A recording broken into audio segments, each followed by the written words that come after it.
Assalamualaikum warahmatullahi wabarakatuh. Saya Elsa Dwi Lestari dari kelas 12 IPS 1 akan membacakan materi sejarah minat, yaitu konflik-konflik di berbagai belahan dunia.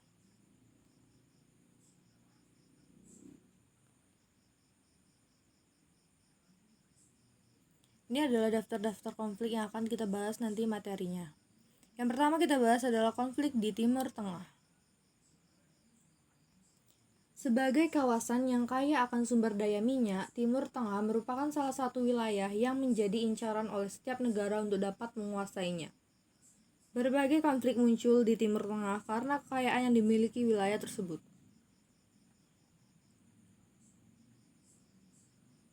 Latar belakang terjadinya konflik. Yang pertama adalah keinginan Irak dan Iran menguasai sungai Shatt al-Arab, yaitu jalur perairan strategis yang memisahkan Iran menuju Teluk Persia.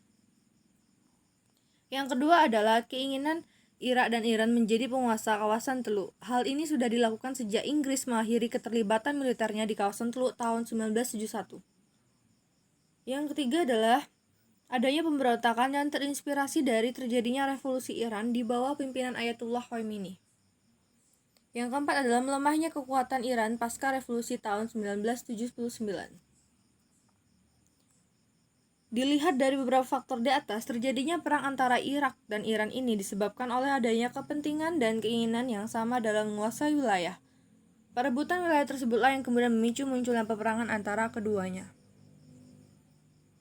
Munculnya Perang Teluk berawal ketika pasukan Irak mencoba menerobos perbatasan Iran pada tanggal 22 September 1980. Hal tersebut muncul karena konflik perbatasan yang tak kunjung usai. Perang Irak-Iran juga dikenal sebagai Pertahanan Suci dan Perang Revolusi Iran di Iran dan Kedisha Shaddam di Irak. Perang berakhir pada bulan Agustus tahun 1988. Perang kemudian berlanjut hingga tahun 1990. Perang ini kemudian meletus akibat dari invasi Irak terhadap Kuwait tanggal 22 Agustus 1990 dengan strategi gerak cepat yang langsung menguasai Kuwait.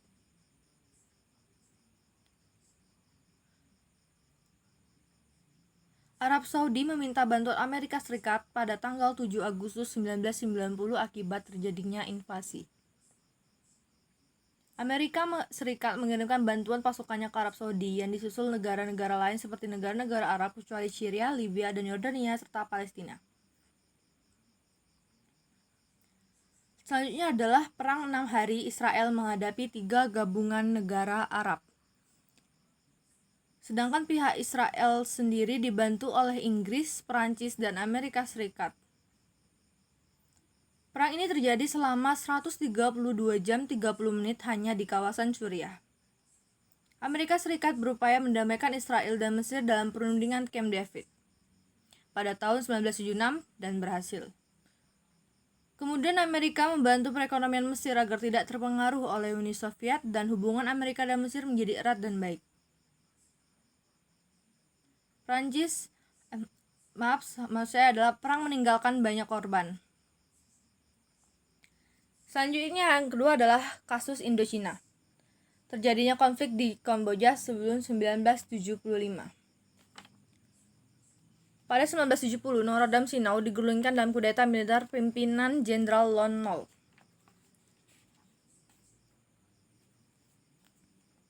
Khmer Merah adalah sebenarnya organisasi biasa yang mengandung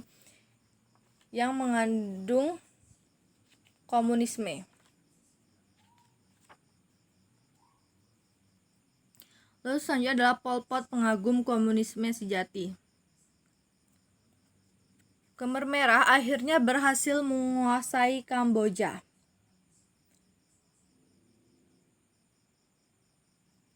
Program ekstrim. Banyaknya program ekstrim yang dilakukan oleh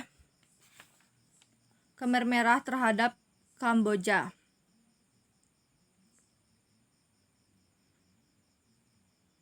Selanjutnya adalah banyaknya kematian warga sipil yang sampai 2 juta orang yang dilakukan oleh Pol Pot dan Khmer Merah untuk merekonstruksi Kamboja sesuai dengan paham komunisme ala Mao di Tiongkok. Kematian tersebut karena eksekusi, penyakit, kelelahan, maupun kelaparan. Kasus Bangladesh dilatar belakangi oleh adanya diskriminasi yang dilakukan oleh pemerintah sendiri terhadap keberadaan orang Jumah yang mendiami wilayah jalur Bukit Chittagong.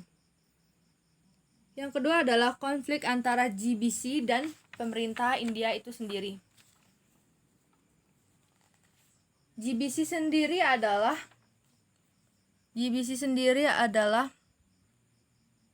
Partai Rakyat Bersatu atau GBC. Lalu selanjutnya adalah Deklarasi Kemerdekaan. Deklarasi kemerdekaan ini ditentang oleh Pakistan yang berujung perang antara kedua negara pada 26 Maret sampai 16 Desember 1971. Sebelum kedatangan bahasa Inggris, orang Jumnah hidup relatif terisolasi di GBC dengan struktur politik dan identitas budaya mereka sendiri.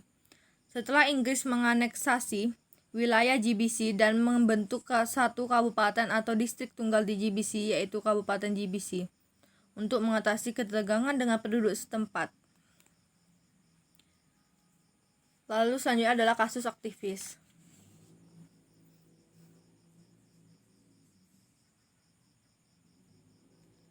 Selanjutnya adalah konflik di Asia Timur. Perang terbuka antara golongan nasionalis Tiongkok dan komunis Tiongkok terjadi setelah kekuasaan Jepang berakhir, tahun 1945. Golongan komunis Tiongkok berhasil memenangkan perang saudara ini. Mereka segera mendeklarasikan berdirinya Republik Rakyat Tiongkok pada tanggal 1 Oktober 1949.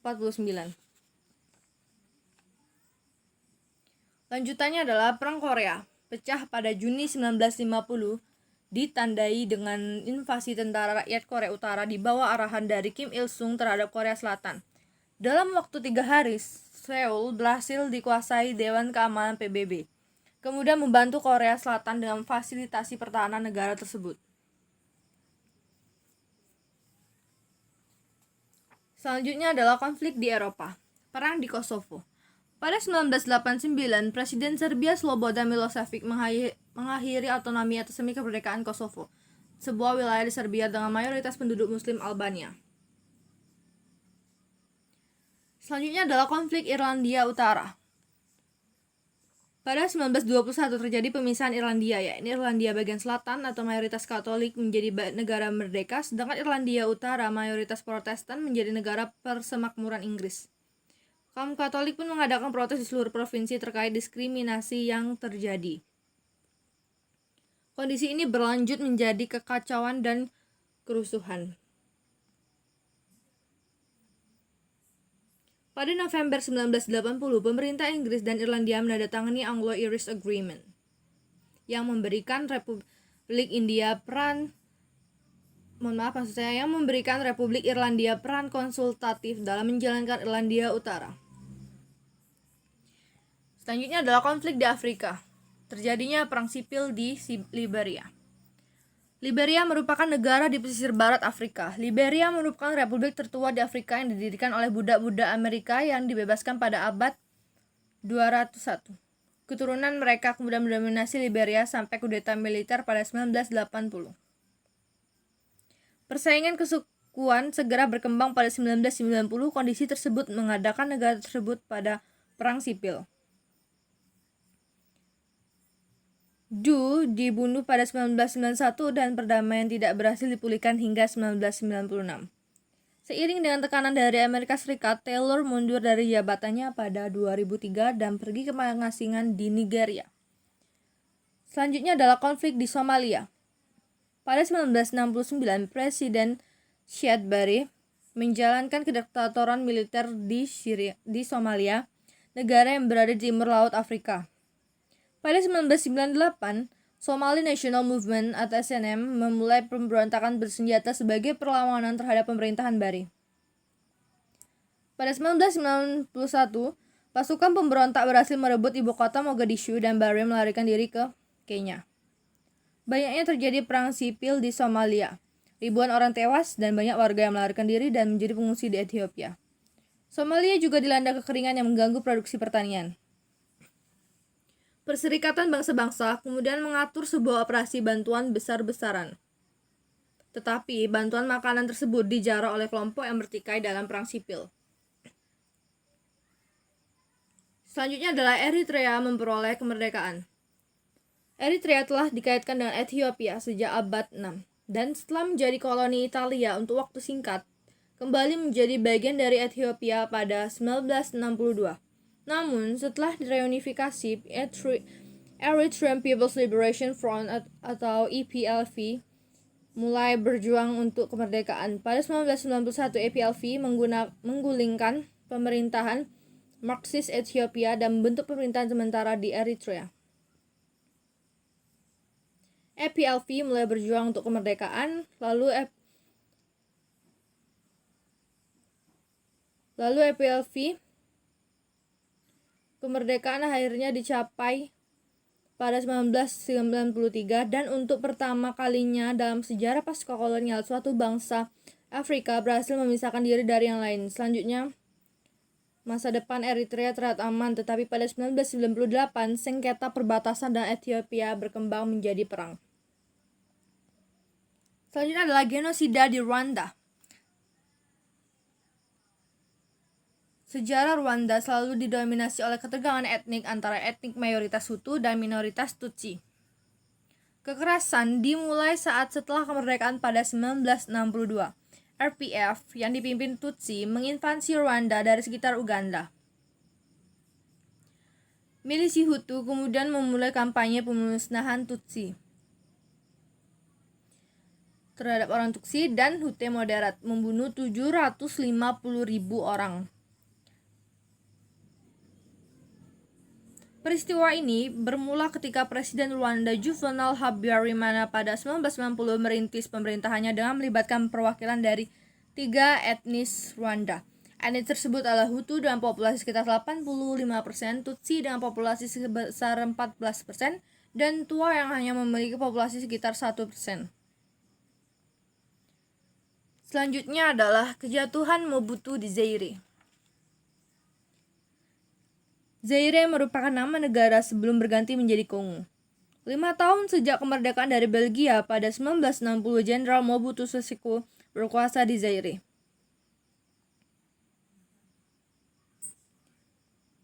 Daerah tetap menjadi salah satu negara daerah Kongo menjadi salah satu negara termiskin di dunia. Daerah Zaire menjadi negara termiskin di Afrika. Mobutu telah mengeksploitasi sumber kaya negara Zaire selama 30 tahun dan hasilnya hanya dinikmati oleh segelintir elit dan rezim yang berkuasa.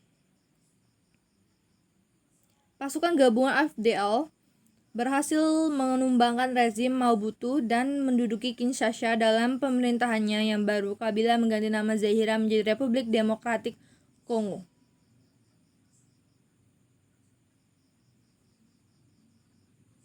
Selanjutnya adalah konflik di Amerika Latin. Konflik di Amerika Latin diantaranya adalah krisis Kuba. Pada tahun 1959, gerakan 26 Juli yang berhaluan komunis pimpinan Fidel Castro berhasil merebut kekuasaan dari rezim Fulgencio Batista yang mendapat dukungan penuh Amerika Serikat. Pergantian kekuasaan tidak membuat hubungan diplomatik antara Kuba dan Amerika Serikat terhenti. Konflik yang terjadi di Amerika Latin diantaranya adalah konflik Nicaragua selanjutnya. Sejak tahun 1933, Nicaragua dikuasai oleh keluarga diktator Anastasio Somoza Debayle. Konflik selanjutnya adalah konflik Perang Falkland atau Malvinas. Ia adalah Perang Falklands atau Malvinas dan sepertinya saya salah membuat tulisan di PPT. Kita lanjut. Selanjutnya adalah Perang Falkland atau Malvinas. Kepemilikan Kepulauan Falkland di Atlantik Selatan telah lama menjadi persengketaan antara Inggris dan Argentina. Pada April 1982, junta militer Argentina menginvasi dan menduduki kepulauan tersebut.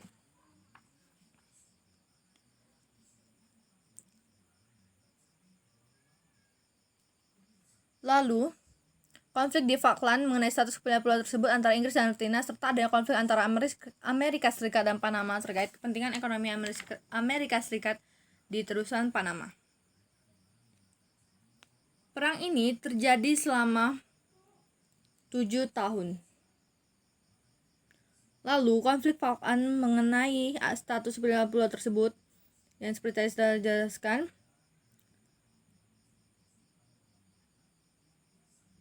Amerika Serikat dan Peru untuk mencapai kesepakatan damai, Inggris mengirimkan 30 kapal perang dan 6.000 tentara untuk membebaskan kepulauan Falkland. Sejak perang, Inggris memperkuat kehadiran militernya di kepulauan tersebut. Pasukan Amerika Serikat menginvasi Panama, menangkap Norwegia, dan membawanya ke Amerika Serikat untuk diadili. Ia dinyatakan bersalah atas perdagangan narkoba dan tuduhan lainnya dan dijatuhi hukuman 40 tahun penjara.